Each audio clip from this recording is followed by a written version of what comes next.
Oi, sou Márcio Neri e neste vídeo eu vou falar sobre as irregularidades e falhas mais frequentes na execução dos convênios com relação aos pagamentos. Se você se identifica com esse conteúdo, se inscreve no canal, curte esse vídeo e compartilha para que possa fazer a diferença na vida de mais pessoas. Vamos iniciar. A execução de um convênio hoje em dia, nos dias atuais, ela é feita através das plataformas online. São diversas as plataformas online. Mas a plataforma Mais Brasil é a plataforma online que é utilizada na modalidade de transferências voluntárias, fundo a fundo, transferências especiais. Ou seja, ela é bem ampla e abrangente. É através desta plataforma que uma entidade privada sem fins lucrativos, uma ONG, ela pode fazer a captação de recursos. E também, através desta mesma plataforma, um ente público, seja uma prefeitura, ou um governo estadual, ou uma empresa pública, ou um consórcio público, também faz a captação de recursos. Durante a captação de recursos, o seu início é através da disponibilização orçamentária, ou seja, é disponibilizado um valor em uma ação orçamentária, ao qual eu devo apresentar uma proposta. Às vezes, dependendo da modalidade, já tenho que apresentar o meu projeto. E se ele estiver de acordo com as diretrizes e normas do Ministério, ele é aprovado, passando dessa etapa a tornar-se um convênio. Na etapa de convênio, se eu não apresentei o projeto até então, eu tenho que apresentá-lo e submetê-lo à análise do concedente, no caso o Ministério que está me disponibilizando aquele recurso. Aprovado o projeto pelo concedente, agora eu tenho que efetuar o processo de compra. Se for um ente público, eu tenho que fazer uma licitação. Se for uma entidade privada sem fins lucrativos, ou eu faço um procedimento licitatório, ou eu posso utilizar de outros artifícios legais disponíveis na legislação de compras públicas à entidade privada sem fins lucrativos. Por exemplo, posso fazer uma simples cotação, uma cotação prévia de preço. Mas tudo bem. Passando essa etapa, e aí firmando o contrato com o fornecedor, eu entro de fato na execução do meu objeto. E à medida que o meu objeto, a execução evolui, eu vou ter que fazer pagamentos. Na plataforma Mais Brasil, eu posso incluir esses pagamentos através de alguns documentos chamados documentos de liquidação. Quais são os documentos? Por exemplo, pode ser uma nota fiscal, pode ser um recibo de pagamento para autônomo, pode ser através de folha de pagamento, dependendo do objeto, através de diárias, passagens, guias de recolhimento de tributos e etc. São diversos os documentos aos quais eu posso pagar diretamente na plataforma Mais Brasil. E também, dependendo do ente, digamos que seja uma entidade privada sem fins lucrativos, que teve a autorização do concedente para fazer o PTV conveniente, ele pode transferir uma parte do recurso repassado, recebido do concedente, para a sua própria conta, para que assim ele possa realizar alguns pagamentos que não são possíveis de se fazer na plataforma Mais Brasil, que são pagamentos específicos da conta do conveniente. Mas tudo bem, quando eu incluo esse pagamento, digamos que seja uma nota fiscal e o objeto seja uma obra, quando eu incluo esse pagamento, eu coloco todos os dados da nota, número de série, data que foi emitida, data que eu recebi, o valor líquido. Se a nota está informando os tributos que deverão ser retidos, eu tenho que informar isso também. E vai chegar um momento onde eu tenho que dizer sobre o rateio. Ou seja, se o meu objeto é uma obra, eu tenho que dizer, ou um equipamento, ou um custeio, na hora que eu for fazer o primeiro pagamento, eu tenho que dizer com relação àquele pagamento e todos os outros posteriores, eu tenho que informar qual percentual daquela nota vai ser pago com o valor do repasse. O valor do repasse é o valor do concedente, é o valor do Ministério, é o valor que me foi disponibilizado na captação de recursos. E qual percentual vai ser pago com o valor da contrapartida? Dependendo da modalidade do ente, eu vou ter que ter contrapartida. Vou ter que arcar com uma contrapartida financeira, vou ter que fazer um depósito de um valor nessa conta desse convênio. Por exemplo, entidades privadas sem fins lucrativos, as ONGs, elas não precisam de arcar com a contrapartida. E algumas instituições públicas, dependendo da modalidade, também não. Ou, antigamente, também eu poderia ratear isso usando uma parte do valor do rendimento da aplicação. Hoje, com a legislação atual, não é mais permitido utilizar o rendimento da aplicação. Então, no caso que eu estou usando como exemplo, seja uma obra, e digamos que o valor da obra, do valor captado foi R$1 milhão e eu tive que arcar com a contrapartida de R$100 mil, então o valor do convênio foi R$1.100.000, esse valor, a partir do momento que ele é depositado na conta do convênio, do repasse e da contrapartida, porque primeiro o ente ele tem que aguardar o valor do repasse ser depositado, após o depósito do valor do repasse, ele faz o depósito da contrapartida. Se o valor do repasse for depositado de forma fracionada, parcelada, ele também poderá fazer o parcelamento do valor da contrapartida, mas ele não pode, de forma alguma, iniciar a execução sem que antes tenha sido depositado o valor do repasse e também ele tenha feito o depósito do valor da contrapartida. A partir do momento que esses valores entram nessa conta deste convênio, eles devem, por obrigação de lei, serem aplicados. E quando eles são aplicados em algum fundo especial, eles sofrem um rendimento. Então, dependendo da durabilidade da execução do convênio, esse rendimento ele pode ser até bem alto, e dependendo do valor também do convênio. Então, se for um convênio de 50 milhões que durou 10 anos, ele não vai utilizar esse valor todo de uma só vez. Então, esse valor vai ficando na conta e vai sofrendo um rendimento. No final, no término deste convênio, ao término deste convênio, esse valor ele tem que ser devolvido. Como? Ele vai ser devolvido proporcional ao valor do repasse e o valor da contrapartida. Como sempre o valor do repasse é bem superior ao valor da contrapartida, nessa proporção o Ministério sempre recebe muito mais.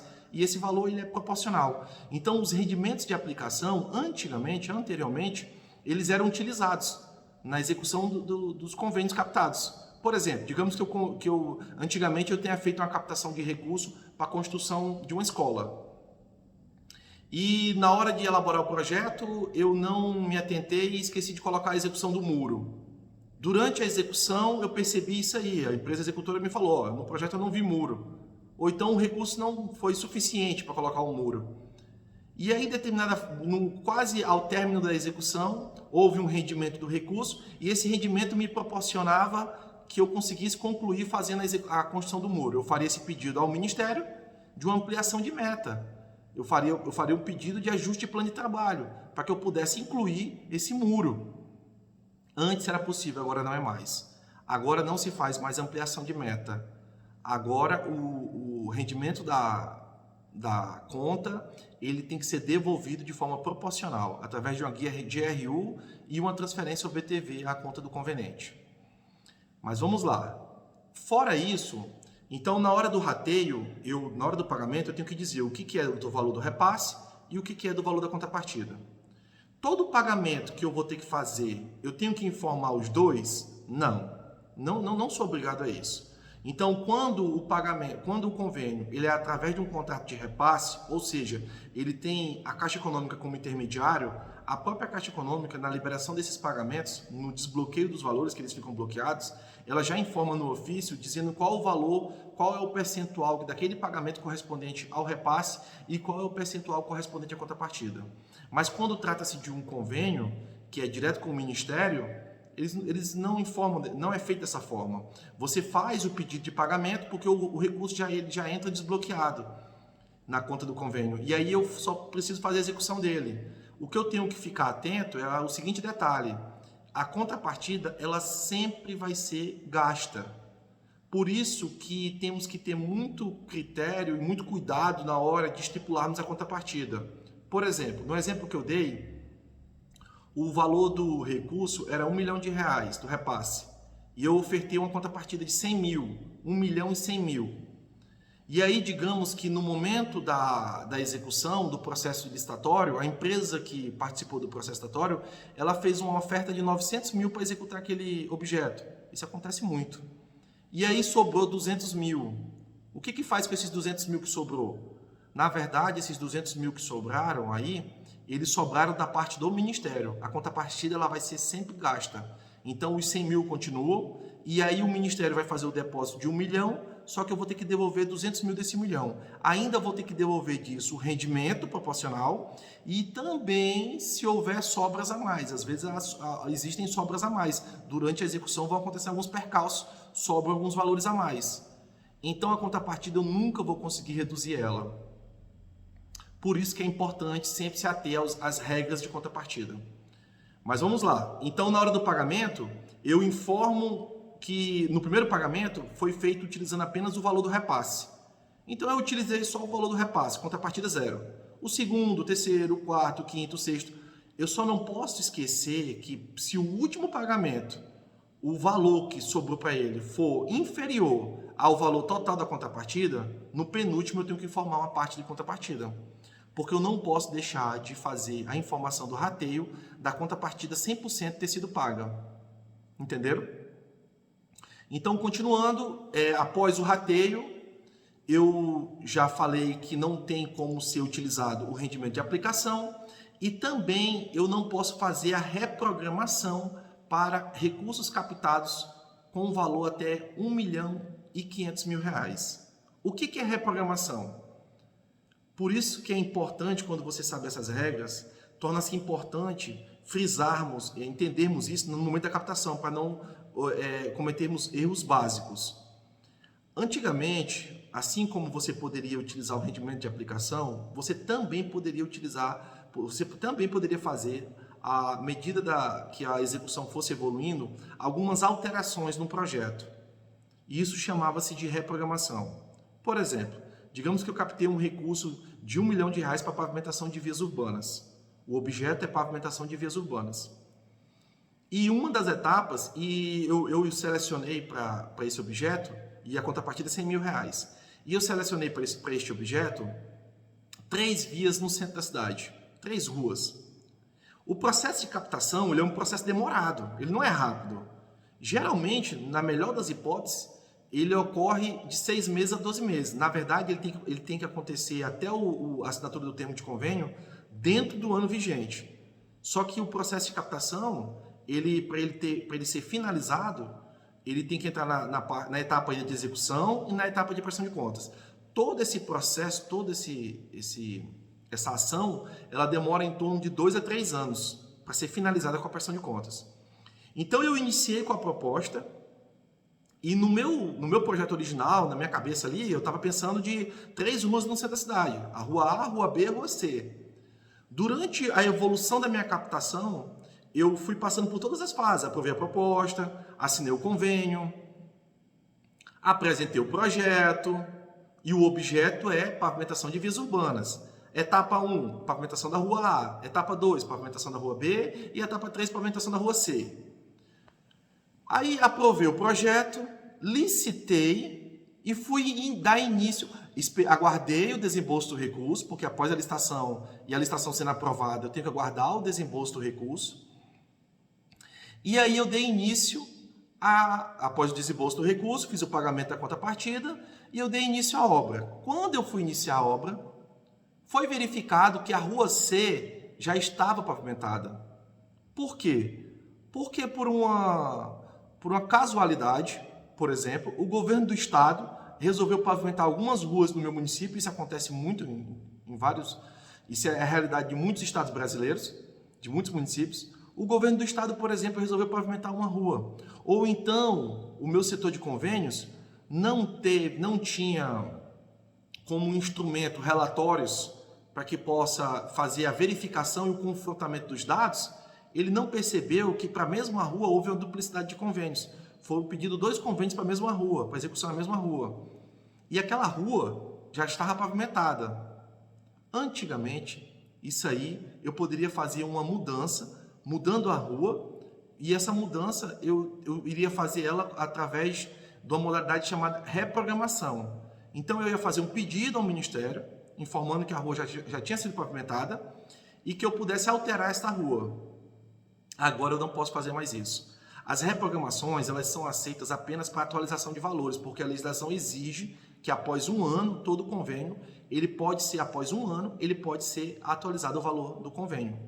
Então, para mudanças de quantitativo, que aí sim seria uma mudança de reprogramação, eu não tenho como mais fazer. O que isso nos traz de alerta? A preocupação máxima na hora de elaborar os projetos. Na hora que eu vou elaborar o projeto, eu tenho que ter muito cuidado na escolha do objeto. e na escolha das etapas, por exemplo, quando se fala de pavimentação de vias, para que esse erro não aconteça. Porque digamos que hoje esse erro aconteceu, o que vai acontecer então quando acontece um erro desse hoje? Esse recurso correspondente à etapa de pavimentação da rua C, ele não vai ser utilizado. E aí eu concluo a execução do convênio pavimentando a rua A e a rua B, e o recurso correspondente à rua C ele vai ser devolvido à União, na sua integridade, com os rendimentos proporcionais a ele vai ter que ser devolvido. E aí eu não obtive êxito. Por quê? Porque faltou um planejamento. Por isso que é importante a elaboração de instrumentos, de relatórios que sirvam de instrumentos à gestão, de forma semanal e mensal, para que você possa fazer todos os comparativos de como que estão o andamento de todos os convênios, fazer o confrontamento de dados, para que não aconteçam essas duplicidades. E principalmente quando o governo do estado vem realizar uma obra no meu município, eu esteja por dentro de que tipo de ação ele está executando no meu município. E assim eu consiga confrontar com o meu planejamento. E assim também eu evite erros e transtornos no futuro.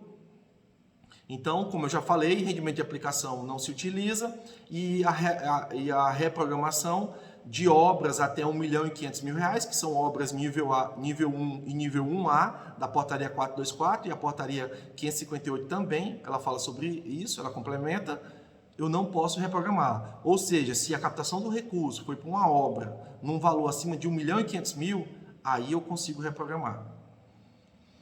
Bem, então, voltando ao pagamento, né? Eu fiz esse parêntese quando eu entrei na parte de rateio, que eu fui explicar sobre a questão do rateio, que ele tem que ser dividido entre o repasse e o valor da contrapartida. E não necessariamente para todo pagamento eu preciso colocar isso. Se for contrato de repasse, eu tenho que seguir o que a Caixa vai determinar na hora do desbloqueio. Se for convênio, o Ministério ele deixa isso livre, desde que eu utilize toda a contrapartida até o final. Eu só tenho que ficar atento com relação à utilização na hora do rateio do valor da contrapartida, porque eu tenho que utilizá-la toda. Então, se o último pagamento for um valor inferior à contrapartida, eu não tenho como utilizá-la toda. Então, no penúltimo pagamento, eu já tenho que colocar uma proporção do valor da contrapartida. E no momento desse pagamento, quando ele é contrato de repasse, é através da Caixa Econômica, e a Caixa Econômica ela faz o gerenciamento. Por que a Caixa Econômica ela faz esse gerenciamento de convênios para alguns ministérios? Alguns ministérios eles não têm equipe técnica. Eles não têm engenheiros suficientes, eles não têm como acompanhar as obras em todo o Brasil, fazer o acompanhamento e vistoria.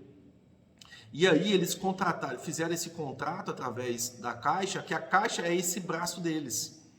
E a Caixa, quando você executa um convênio e vai fazer pagamentos de convênios através de contrato de repasse, a Caixa, e são obras, a Caixa exige que os documentos apresentados para cada medição sejam os modelos dele de medição. A Caixa ela tem seus próprios modelos padronizados.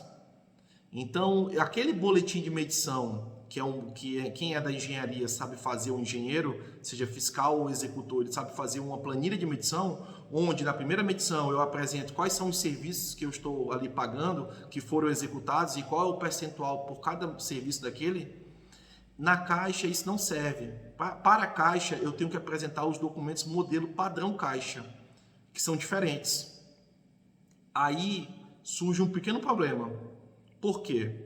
Porque na hora que eu vou incluir um pagamento, quais são, com relação ao objeto, o objeto seja uma obra, qual é o que é importante ser incluso naquela aba do pagamento?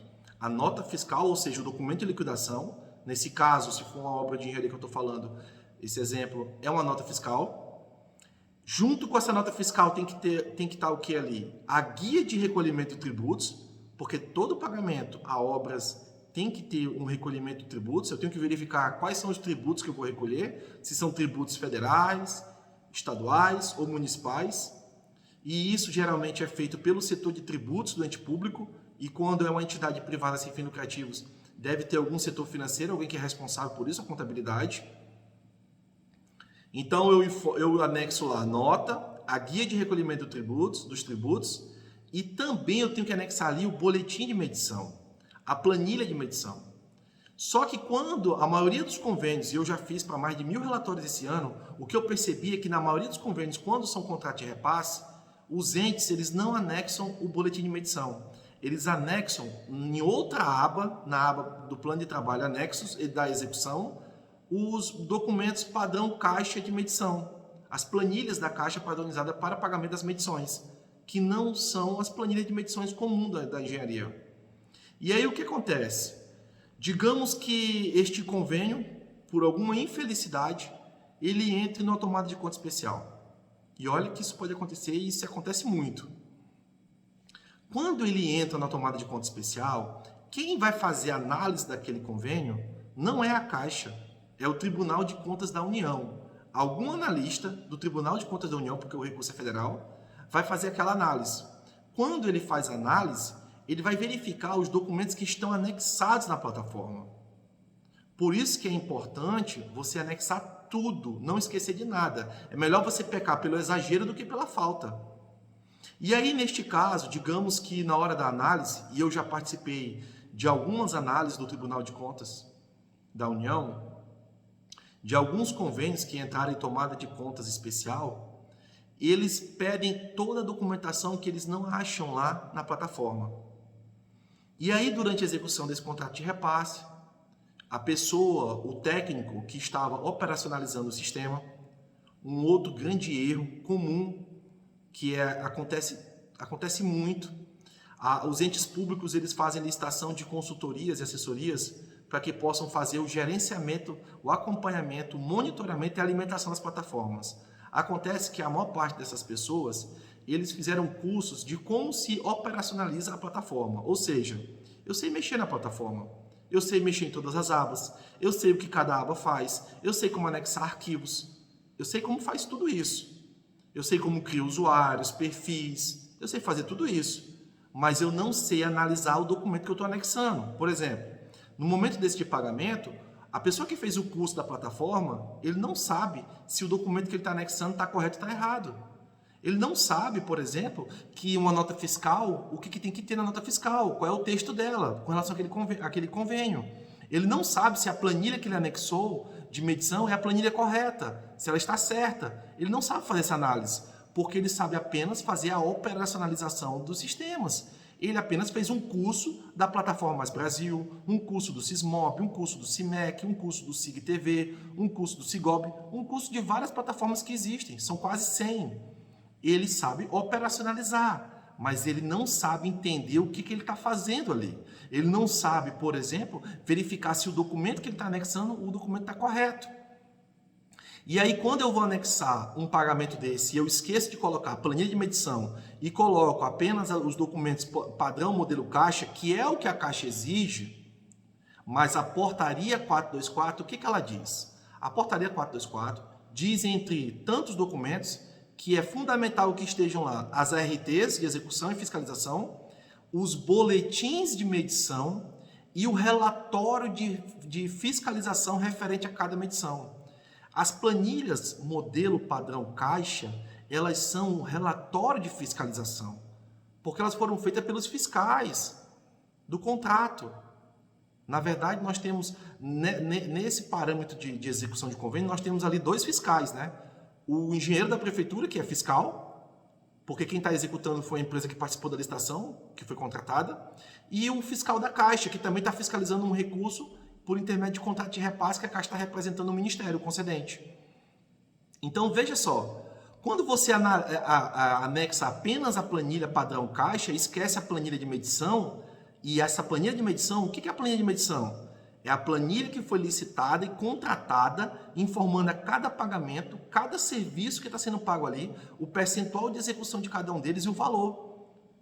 Quando o Tribunal de Contas da União vai fazer a análise daquele convênio, e ele não encontra as planilhas de medição, ele encontra só as planilhas padrão Caixa, o analista não consegue analisar. Ele não consegue verificar se realmente os pagamentos estão condizentes com aquilo que foi executado naquele momento, com o cronograma, seguir o cronograma físico e financeiro. E aí ele vai fazer o pedido dessas planilhas. Eu já vi isso diversas vezes acontecer. Ou então o pagamento foi incluso, mas colocaram só a nota fiscal, não colocaram as guias de recolhimento. E nem fizeram o pagamento das guias, nem fizeram o pagamento dos tributos. Às vezes fazem o pagamento dos tributos e não fazem dentro da plataforma. Desde 2013, a plataforma Mais Brasil, ela é operada via OBTV. Então, os pagamentos são lá dentro, existe o OBTV Tributos. Só que ainda existem convênios em execução, acredite, e eu já acompanho alguns, que são anteriores ao ano de 2013.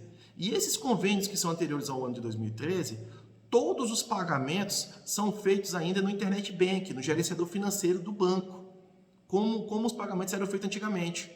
A partir de 2013, foi excluída essa possibilidade de utilizar o gerenciador financeiro. Só se faz pagamento dentro da plataforma. A plataforma ela trabalha, ela interage com o sistema bancário. Então, todos os meus pagamentos eu faço lá dentro. E ela já atualiza a conta na mesma hora. Ela é online, com diferença de alguns minutos e às vezes horas, dependendo se tiver algum problema. Então, se eu não informei que foi recolhido o tributo, se eu não fiz o pagamento do tributo pela plataforma, eu tenho que fazer o quê? Eu tenho que anexar a guia de comprovante, que a gente pode chamar vulgarmente de boleto, o boleto do tributo, e eu tenho que anexar o comprovante, um comprovante de pagamento. Quando eu faço pagamentos pelo meu gerenciador, pelo meu Internet Bank, todo pagamento que eu faço na minha conta pessoal, ele gera comprovantes. Da mesma forma, o gerenciador financeiro de uma conta da prefeitura, no caso, se foi pago através da conta do CNPJ principal da prefeitura. Aí o que acontece? A maioria dos erros inclui-se somente a nota fiscal, não se inclui as guias de recolhimento dos tributos e nem se faz o pagamento dos convênios após 2013 dentro da plataforma. E aí, quando o analista do Tribunal de Contas da União vai fazer a análise do convênio, ele já identifica de cara esses erros que são os erros mais comuns. Inclusive, o Tribunal de Contas da União ele emite vários relatórios todos os anos, demonstrando, apontando e mostrando quais são os erros mais comuns nos convênios. E esses são um dos erros mais citados. E o que acontece, então, quando chega o convênio nessa modalidade de tomada de conta especial? E como eu falei antes, no começo do vídeo, isso demora um pouco para acontecer, porque a execução dos convênios, elas demoram, até chegar à parte de prestação de contas, elas demoram de 4 a 6 anos, porque geralmente um convênio para entrar em execução, ele demora uma média de 2 anos para iniciar a execução. Então, se uma tomada de contas, digamos, a média é de 4 a 6 anos para que ela seja instaurada, ou seja, um convênio para entrar em prestação de contas e não atender aos requisitos, e aí sim é o que leva ele a entrar em tomada de conta especial, demora de 4 a 6 anos, o que dá a nos entender que, se for um prefeito, ele não vai estar mais no mandato. Ele já deixou de ser prefeito. E aí ele está muito bem obrigado na residência dele, na casa dele, um belo dia ele recebe uma visita de um oficial de justiça.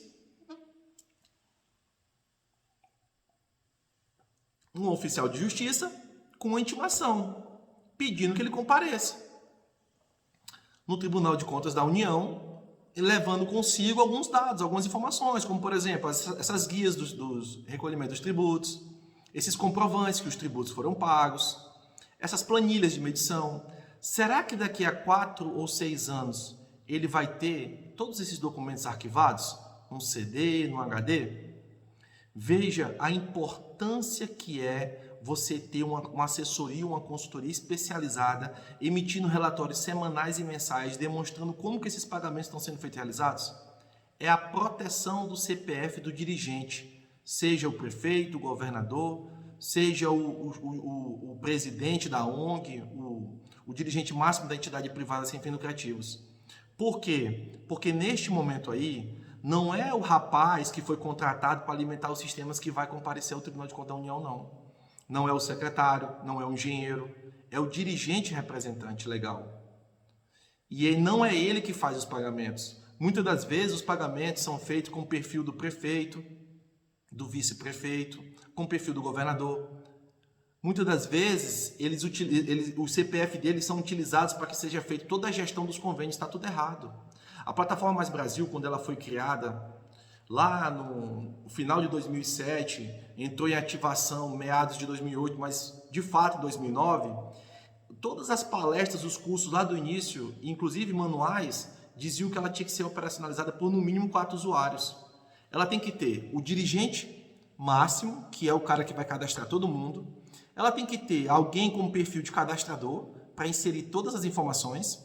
Ela tem que ter alguém com perfil de gestor financeiro, que é o cara que vai fazer a verificação do que o cadastrador faz, ver se está correto ou não. E esse gestor financeiro é o cara que inicia os pagamentos. Então o pagamento é iniciado por ele. Na verdade, o cadastrador faz o cadastro do pagamento, o gestor verifica se está ok. Por que é importante também fazermos isso? Porque às vezes você cria o pagamento e você autoriza o pagamento. Você acaba que não observa erros básicos. Somos seres humanos, somos factíveis ao erro. Então você comete erros e você não consegue verificar. Quando você tem aquele processo em 2 etapas ou 3, você diminui os erros. A margem de erro vai quase a 0. E aí tem o dirigente máximo, prefeito, governador ou representante máximo da entidade privada sem fins lucrativos. Temos o cadastrador. Temos aqui também a figura do gestor financeiro, que é, por exemplo, o chefe do setor de convênios, por exemplo. Temos aqui também o representante da CPL, que é o cara que vai fazer a inclusão de todo o procedimento licitatório, do processo licitatório. E temos aqui a pessoa do ordenador de despesa, que geralmente é confundido com a do dirigente máximo. Quem é o ordenador de despesa? O ordenador de despesa é o cara que dá a palavra final no pagamento. Na plataforma Brasil é assim.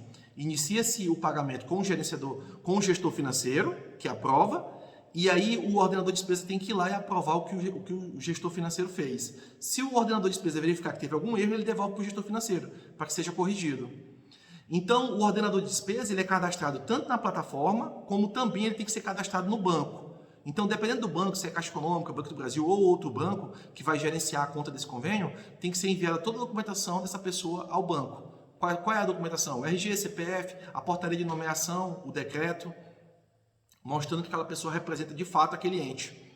E aí o ordenador dá a palavra final, ou seja, ele verificou que o pagamento que foi incluso pelo gestor financeiro está ok e ele dá a palavra final. Quando ele dá a confirmação do pagamento, esse pagamento imediatamente entra em ação para ser executado.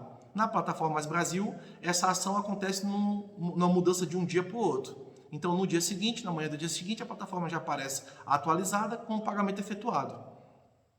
Mas tudo bem, vamos voltar lá. Então, a tomada de conta especial, tem toda essa equipe aqui que faz a movimentação na plataforma, só que quem que é chamado a comparecer ao Tribunal de Contas da União para prestar esclarecimentos sobre a não prestação de contas aprovada, concluída, do ente? É o dirigente máximo. E o dirigente ele não vai ter, o prefeito, o governador, ele não vai ter esses documentos. Geralmente ele não tem. E aí o que acontece? O que eu já vi disso aí? O que eu já vi acontecer foi, por conta de não comprovar o recolhimento dos tributos e o pagamento, ou porque não atendeu ao cronograma físico e financeiro da obra, ou porque não apresentou uma planilha de medição da obra. Às vezes a planilha até é anexada, mas quando você vai olhar o anexo, ele está em péssima qualidade. Isso acontece muito, os documentos são anexados em péssimas qualidades que você não consegue analisar. O dirigente máximo teve que devolver o recurso, às vezes parcial e às vezes integral. Eu já vi casos em que prefeitos, por exemplo, eles inauguraram a escola, fizeram a maior festa, a população ficou super satisfeita, a escola está em funcionamento, mas o dirigente foi autuado numa tomada de conta especial e teve que devolver todo o valor da escola. Não é brincadeira.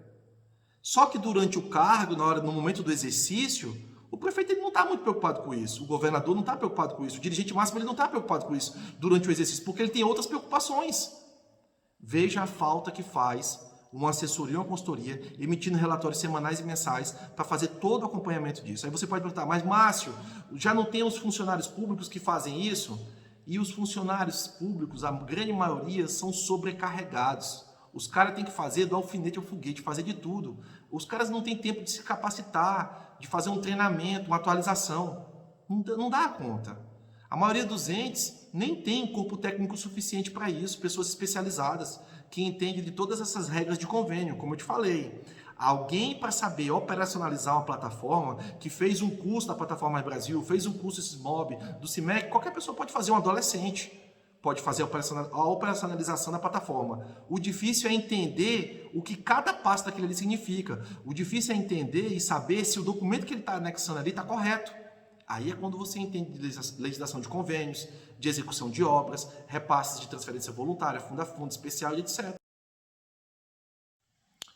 Nos próximos vídeos, eu vou apresentar estas mesmas irregularidades e falhas nas outras plataformas que são utilizadas para a captação de recursos a entes públicos. as duas outras mais conhecidas, que são o Sismob e o CIMEC. Sismob, Obras da Saúde, e CIMEC, Obras e Termos de Compromisso da Educação. Se você se identifica com esse conteúdo, se inscreve no canal, curte esse vídeo e compartilha para que possa fazer a diferença na vida de mais pessoas. Até o próximo vídeo!